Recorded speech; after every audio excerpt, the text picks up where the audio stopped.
But Bill, thank you for that great introduction. And it's true. I lost, as you can see from the picture, I lost 49 pounds, 50 pounds, whatever you want to call it, with Dan's help. And what a lot of people don't realize. Thank you. Thank you, Dan. Thank you, Steve. But a lot of people don't know about me is that I like to solve problems by using processes and structure, and so I like to solve problems that way and get results that way. And I was looking at the E4E website again the other day, and I noticed that one of our principles is that success isn't random.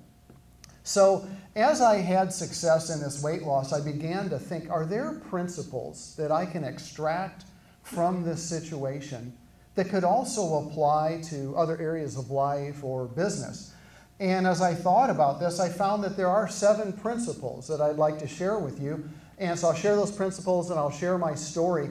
And then I'll interview Dan. We'll talk with Dan and see how some of these principles have actually helped him improve his business and become more successful. So here are the principles. The first one is think differently and take a new approach. The second one is establish a relationship with a reliable source of information. The third one is apply a sustainable pattern. Number 4 is measure what you can. And then the last 3 are celebrate your successes, stay accountable, and raise the bar. So here's my story. Even some of the people here have said to me, well, Steve, I never really thought of you as fat or obese, but the truth is I didn't like what I saw in the mirror. And I felt like my personal performance, both physically and mentally, was being hindered by the extra weight that I was carrying around. So I'd mention this to the doctor from time to time, and they'd give me the pat answer. Well, eat less and exercise more. Well, I did exercise more. I doubled the length of my walks, and nothing happened. I tried eating less, and I just got really, really hungry. So none of that worked. Well, in the meantime, Dan had been doing some presentations, and one of the topics that he talked about was something called anti-inflammatory eating. And it caught my attention. I was seeing some other things about this subject, and I started to think differently about food and my approach to food. And in the meantime, I've been developing this little personal theory that I call the problem of scale. Actually, I call it the bullshit of scale. But my mom told me not to say bullshit, so I don't call it the bullshit of scale, I call it the problem of scale.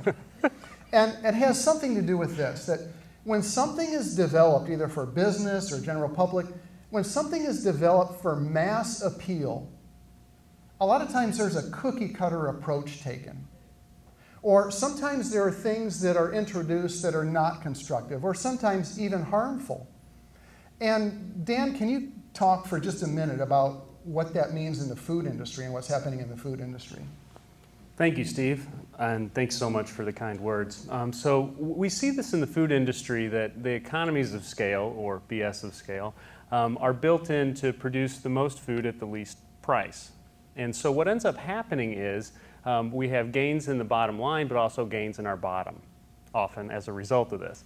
So at the end of the day, the concept that Steve and I explored, and what I was mentioning in my presentations regarding anti-inflammatory eating, is that grain-based products and products that are heavy in sugars or foods that quickly convert into sugar in the body are a big problem. And a lot of society's consumption of these is built up around the fact that they are quite available in the standard American diet. SAD, it's a sad diet. So when Steve learned about this, asked more questions, we built a lot of his work around addressing this particular area. Yeah. So Dan was talking about this anti-inflammatory eating, and I was learning these things from his presentation, and then we developed a personal friendship as well. And I began to see that the problem wasn't the volume of food that I was eating.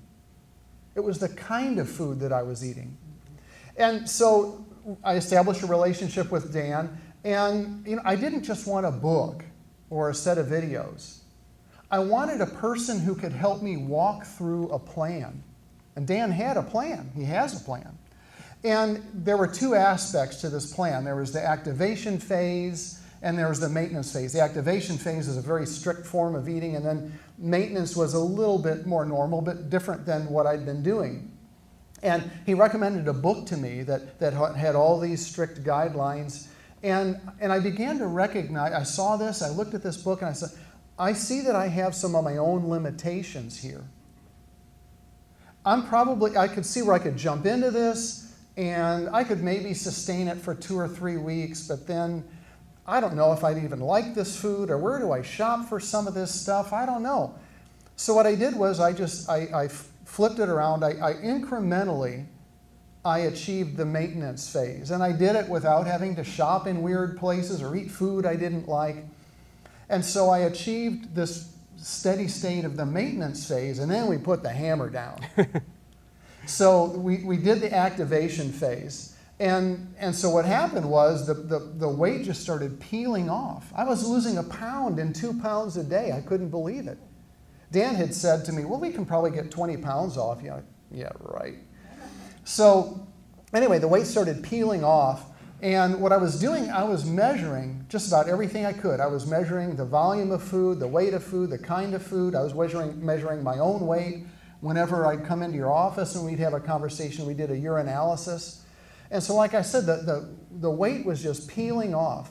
Now sometimes I'd hit a rough spot.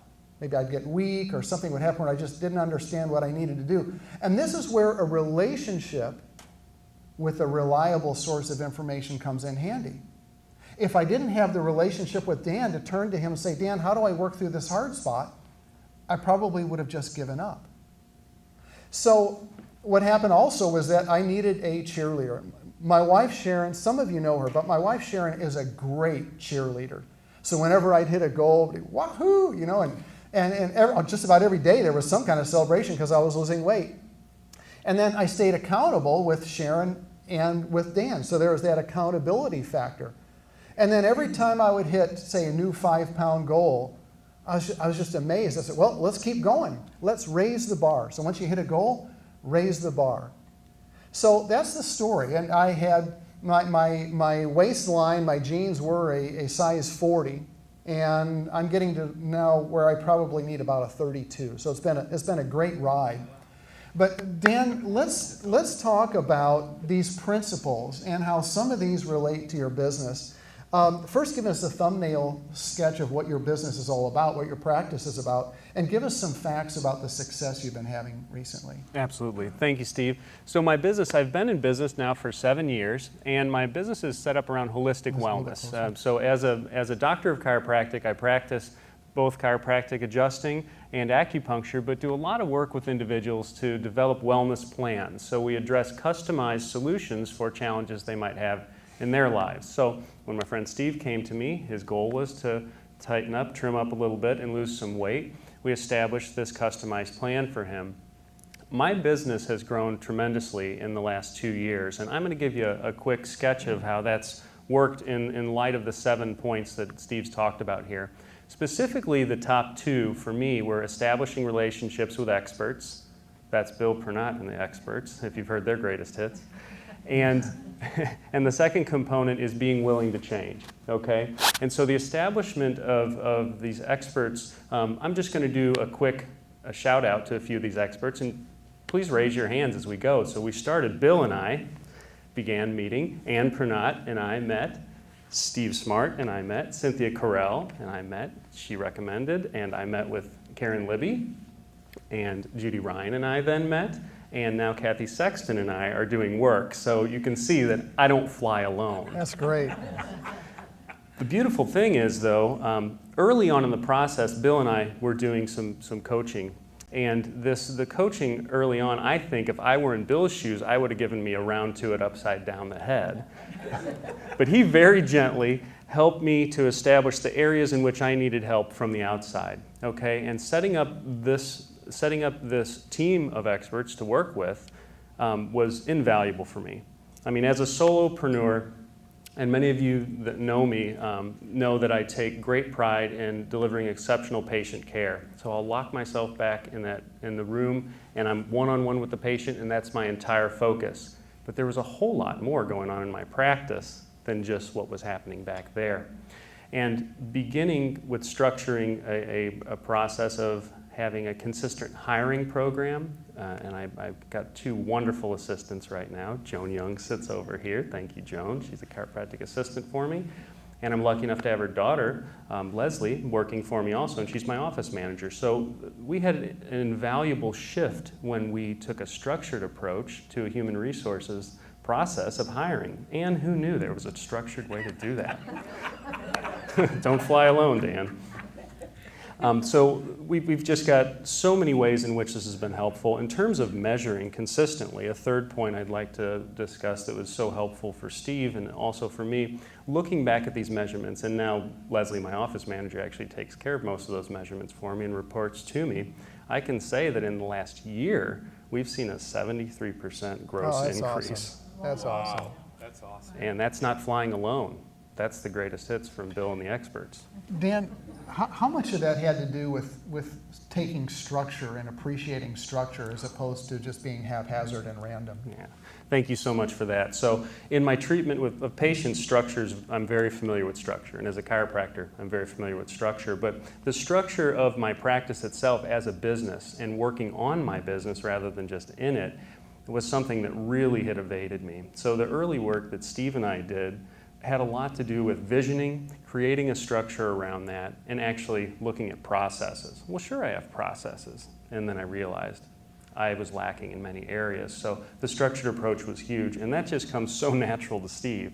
He was able to sit down, we did an evaluation of my business, and I was actually rebranding the business at the time. This was January 1 of 14, rebranding the business at the time, and we looked at a process Steve has called DNA, the DNA of my business, and when I looked at that, I thought, my gosh, I'm reading this from a new perspective, a perspective almost like I read a blood report, right? I had never seen my business from this vantage point, and it was an outside way of looking in.